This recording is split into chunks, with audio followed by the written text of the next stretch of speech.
Go and tell him that. Or no, I say why your story at Yakandapa. Into your one office and a national security for Becheno.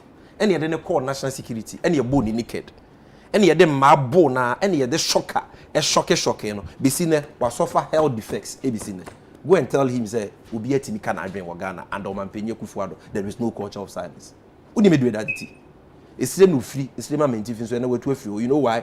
Because Galam say, yeah, Okoye Wunjemu, Kopa, then Minister for Upper East, Kufuado Minister, Ura Bukari, Hontoma say, or no one can China for a Galam say.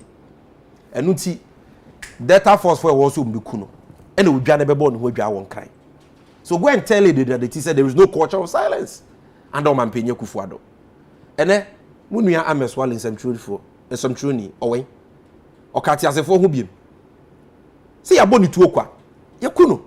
Why? Because you saw a nice principle. Wakoyen Vishimu, Yahu Mampenya Kufuado na downfall. Nitocho Muchoko Sinyantichia. You saw Mampenyi din bribes in Ghana football. Inti Yakun Ameswali. So go and tell the family of Ameswali say Ghana Hawitimi Kawadrin and Omampenya Kufuado. There is no culture of silence. Go and tell the headmaster of La Presby SHSR. Nenkura nia ankunya omobetena so no motete blog susua de no be complaini ye. I enunti ye yinedi. Go and tell him that there is no culture of silence. We are not in Penny Secondary School. Headmaster ono de oni school mumpo. Nenkura esu say omunya best na so mo de da bonten. Na se bi ba bonten a. You say headmaster no na ya haya man kra na be kasenti ya pamo no. Go and tell the headmaster that there is no culture of silence. You see, we cannot pretend as ostriches and bury our heads in the sand and pretend say Ghana ABB akoso kama.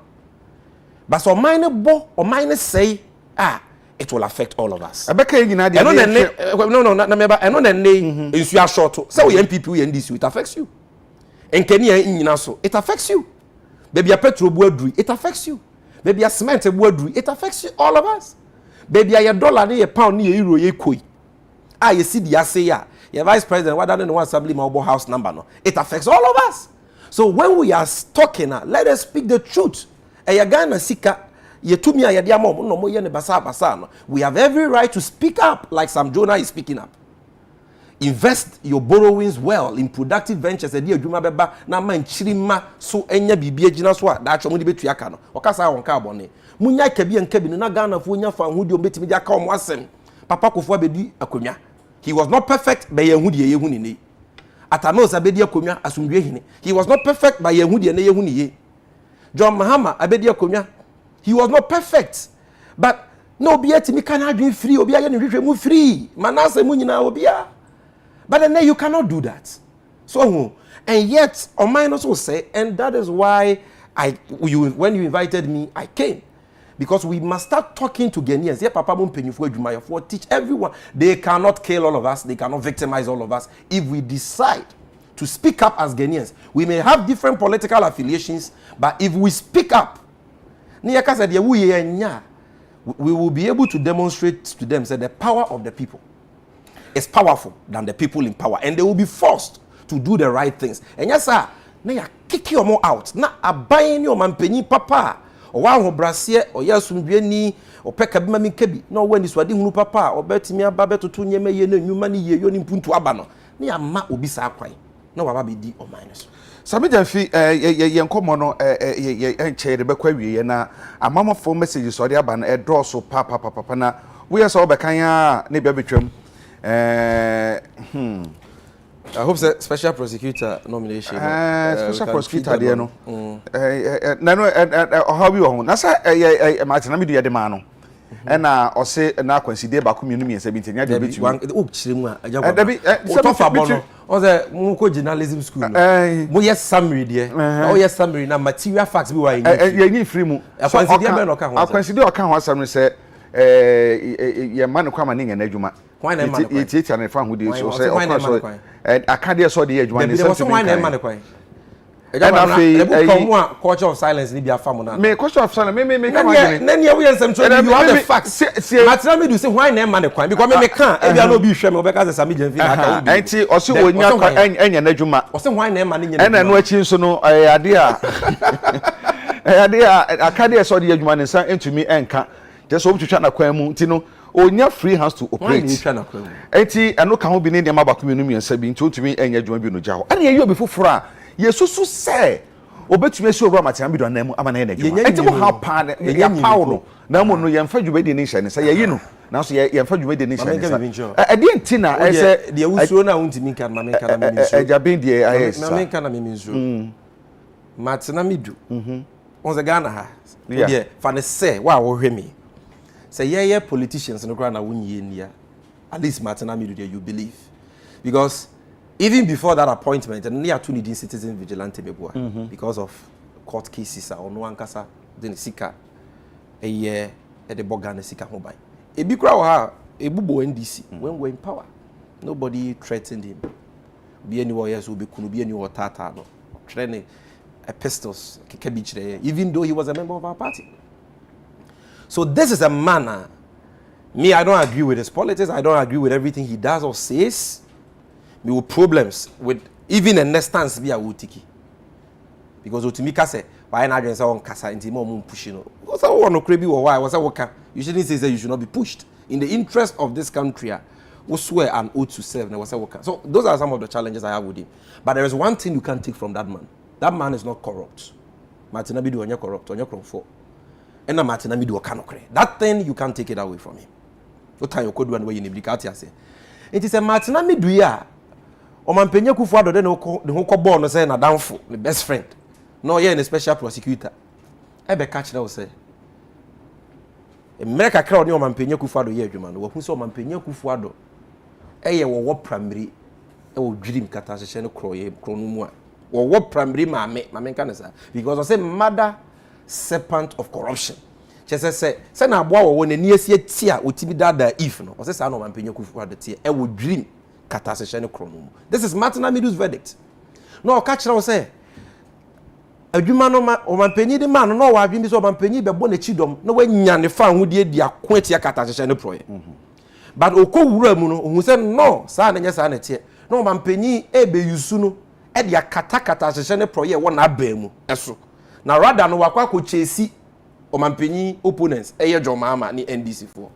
That was o man penye Kufuado adwen. Martin Amidu told us this and told us how our buying way o man penye Kufuado wankasa o e try say obetata no we see ni kwan say na be ya ontumi nya nadwuma enti onye adwuma ni be odi nadwuma to odi nadwuma to no kokasa ya yesi ebeku Martin Amidu yebeku yebeye se no mo threaten na ye kan bia na dwoye enya Martin Amidu nko o domelevo say okay auditor general Ghana constitution ye gina so de yi no a ya mamra ne bo ne ho ban ye ma ne fa ho die se wo de o ya ban auditor panyin una audit all state agencies including parliament kata hye ne project bi wo ba bi ama ye hu ye fa so twe mapa ma wo mo a wo hye ase na ye nsia no kwan ne moga na sika ho ban ye nya bi dia ye mpuntu nwuma domelevo ye na dwuma kama nsam trofo bi e bo na baso CSO so bi e bo na baso o man penye Kufuado nkwan ba ya o se domelevo abebo ne chemso che se krono koso wo na ba mu Kroll Associates man penye minister senior minister ya wasa former for afa Ghana sika over $60 billion $1 million wan yusu kwa mpaso follow procurement law auditor general akokan ya man penye Kufuado say hey me na abeka masem no we'll show you where the power lies and ya tata na by dika won say by force leave onko beboa oba ya say okra say leave no onko na ye say onko ne ya pamo no man ko e ne ye say onko leave no ko leave oba ya say okra umfie no ya check ya hu say okra invitation kwa say onye Ghana ni wi achi say umfie okra so ne nyina so ya say office can this happen in any democracy eja kwam na ye bibi yo me say President Kufuado is getting away with murder into na wapamo auditor general wapam Martin Amidu eja adwuma and everywhere obefa bia na samjo na e kan hye omu no corruption me say common driver hwesika ono nko awia even people like Kennedy Japan mo ya MPP for kan ho asem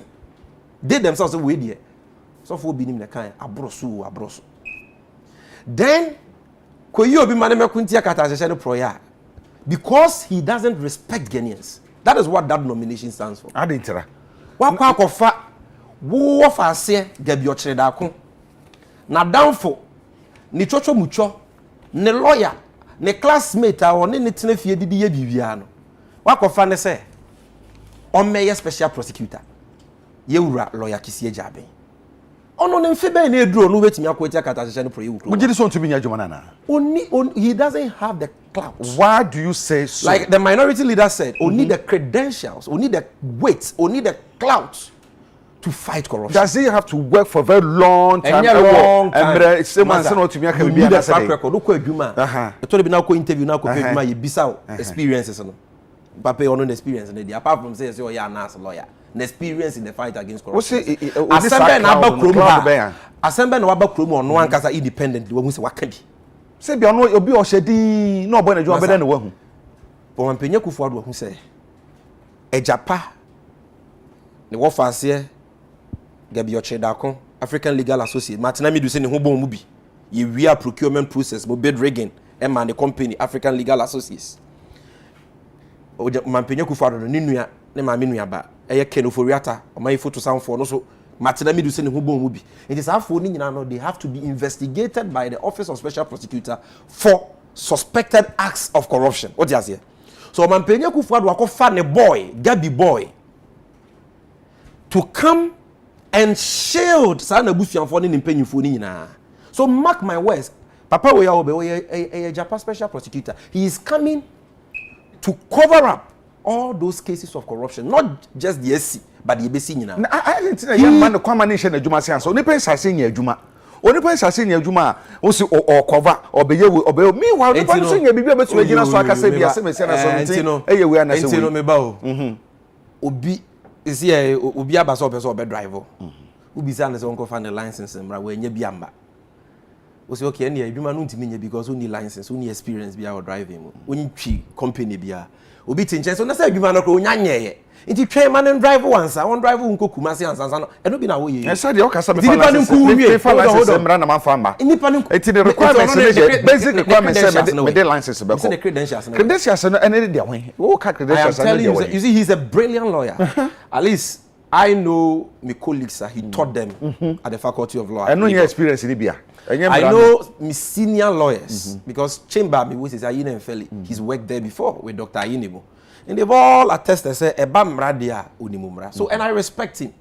But I'm trying to say, the connection with Gabi Ochedako, New Mampenye Kufuor, say, Japa Kabano, and Untini the neighbor. And Yamrebia with him.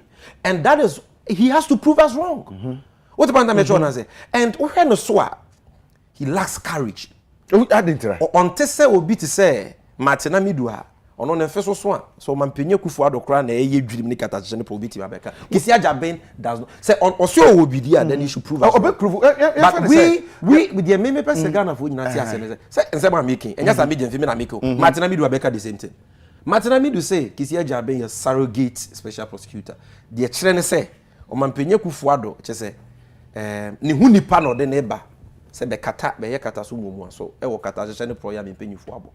And let's also bear in mind, they say, as for the fight against corruption, it's been lost.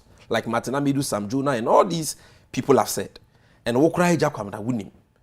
Ja umpesi ebe tagi untina munyina ne to de bia no mayedi. But you know, enti any appointment way and a nomination way no. Enna ebe magana fo nya gidie bia bi mo mampanyi. Yes, insonwunu enna efa nipa, inso hye efa nipa. Abrantie bia wa se dia woka no wo se obi onimumra onimumra pa enti onimumra ni Martina Midu ebeba se wo na woka so onimumra me nim o mo ahoma de se ti no maza wo dwane enti wo po obi aba ebia na wo be ye adwuma cha Martina how do you know no you see you say agrobe so a ifra no pa akora onyina obe ye car so no usu akora na o ye tunturu aka tutimiza akora we de bibi wonimu papa no hwe ni wo de hwe ni su ne ban what the point that me try na say hwe enye say bia or corrupt or na onya opepa say obekuntia corruption but the system will not allow him, the president will not allow him. Why? Because Martina Midu was not allowed. On says corruption no what the be kwa cheche just say lower rank officers na when people know Mampenye Kufuor don fa ho but say what the fuck kenoforiata Gabi Ochedako what the first alley what dia obenya problem then corruption will start fighting you like it happened to Dumilevu when he touched Osafomanfo and a corruption started the fighting back. Martina Midu senko wankwanko touch ejapa African Legal Associate Gabi Ocheda ko mampenye Kufuado ninua ene kenoforiata mo ye unim Japan unim sika nko yetuama Gabi Legal Firm Ghana sika yetuama millions unim Ghana sika nko yetuama omo ne white and case a omo na emran hyehye ya ewo deal ne ho no mo ye is a deal no Attorney General say dream kata hyehye ne proye ewom anfa Ghana mraso Omampenya Kufuado se watwe asensan. Enso sika Ghana sika yetua de ama African Legal Associate ye Gabi modia no. Omuntua ma Ghana. It is still with them. Enso ye nyampa e wo ye hospitals. Hwe ye de yakwan aye. Ye schools ye nya empa for the case. Ye nya nkonwa, ye nya suku adan. All these millions can do a lot, but through corruption we are wasting. So Ghana for yen taking your destiny into our own hands. Don't rely on any kisia jabin. Say ono never be fight here corruption. Ono there he is part of the clique. Anything a young man. Yankasa let me show. Yankasa yenya your special prosecutors. Never. Ejakwa yenya yenya your special prosecutors. Ade na ba ye beka without fear. Oh, the problem with Ghanaians, as Ghana for yentisa latter for. The problem with Ghanaians is that there are too many timid people. In Ghana. Everybody is afraid. Obi adwen na okoka maza Ghana na nya wonkwa wo de that is our cultural na they show akwaketo akwa na de fie hye ni mu. Into obia suru. But these people are human beings like us. They are Ghanaians like us. Ya na de to be na hye wonsa. Last one we mpo de omo de katashi na fire. Omo nim say to me when omo de aba no no wiem. Jimensa knows that. Enunti say yese oman nkoso ne oman yaso ndwe ntiro mu oman no. Na yese Ghana sika, ye wia Ghana sika, galamsey say ye nsuo, mpenyifo gusu ye. Amanfo didi wo ho, dum so ba, ukoka omo nyintum, omo say nye dum so ye de yen so omo ntimi modin. Dollar nam ha, petrol bo okoso, ye de taxes igu ye so, e say kra do omo de new towing levy ba. What it? Yesu no mu buye kom. Usu no na ye ne more because omo say Ghana for ye kasa we don't bite. So what am I saying? Let's pick up. Say we see mountain so ye ye kira ye nyina ye nye. At least why dream the obetumi ide obetumi aka. And when you have an opportunity to vote for change, vote for change. That is the only way both NDC and MPP yen take Ghanaians for granted. No leader should feel indispensable. Oba wabomu ne bechere wado wadwuma ne beche wa yesi amfo de chere ne to aso meboa e na de ofu bia paso ne pia ne ti wo be ya de pa ne ama obi aka ho na nkofo we ama mo bo ne krono katahye ne proyo mbe ye ya ama mo for mo yi. It will be 4 more of hardships. I'm not predicting doom, but 4 more of hardships, 4 more of water shortages, 4 more of doomso, 4 more of more taxes, 4 more for more corruption, like we are already witnessing. So these are not normal times at all. What somehow can you say? On mine is at the pan some young will be a bill. But what's your mampania? Any abaya? Just said COVID will hold here. Now, economy no agent and I so. COVID will hold here. Now, so the 4 years a day, no. Mampania just say a transformational period. Obese Saniama, a man to me according to him. Wo yi atwa for instance crown asofo na mukanya and asofo no do so want so what so man aba from e de mrantie e be adwofo bi so eba se de be ye betumi abom otumi ama amene se kasa betumi agina denti na esa musan complain bi ma kwa man nya na djuma oba ni 5 months or 6 months what's happen over transform he promised to transform Ghana within 18 months ni fifi emu no we afi no talking about transformation na just we feel it into onye no ntumu ansa kra na yakoye nim nti embeka transformation was wo kasa kra na wo kai Ghana for ye yaw ni die mu ebiem wo say economy ni gina na so say economy gina na so ye wo indicators ahyenso de bia ye de hwa na meboa growth rate etisen ye growth rate currently in the negatives meaning say the economy is contracting ye deficit just say ye sika ye expenditure aburo ye revenue so the deficit is unprecedented in Ghana's history, 11.3%. Your debt to GDP, your company, your debt to GDP, na do. Just say you see Kenya, no say say what what see your carefree more. Your canon kwa be fa, you see ka your as on mine, 76.1%. ye kan ko ano no eno ne friend debt to GDP no. How can you say with these indicators our economy is in good health? This year you will see total revenue obenya nyina 72 billion. Udi mu fa e kwa kotua nsi hu wo ka ho. E fa na aka no udi kotua aban adwuma yefo ka 90% of that. We are statutory funds, common fund, district assembly common fund, get funded the keka wunya okobobosia. Capital expenditure akwan suku okobobosia. Goods and services okobo. Can this economy be described as economy in good health? It's not correct. But you mentioned something about ministers are what so. Say you was enkeja kwabna. O man penye kufu adobeda yemu biase. I was obeda yemu biase na meboa. Because we told him say Ghana o man kete to say your my way. And so chance we are just 30 million. Oh here 125 ministers to govern. O man penye kufu adoka say there be o here 125. And onyama for some mu defend including Malik Kwakubako. Me wo fa baby wo bia me chia no. Omu defending they say 125 in a year. Gabi Ochire da ku defending they say 125 in a year. Even journalists be okru defending. Say 125 na no ano no.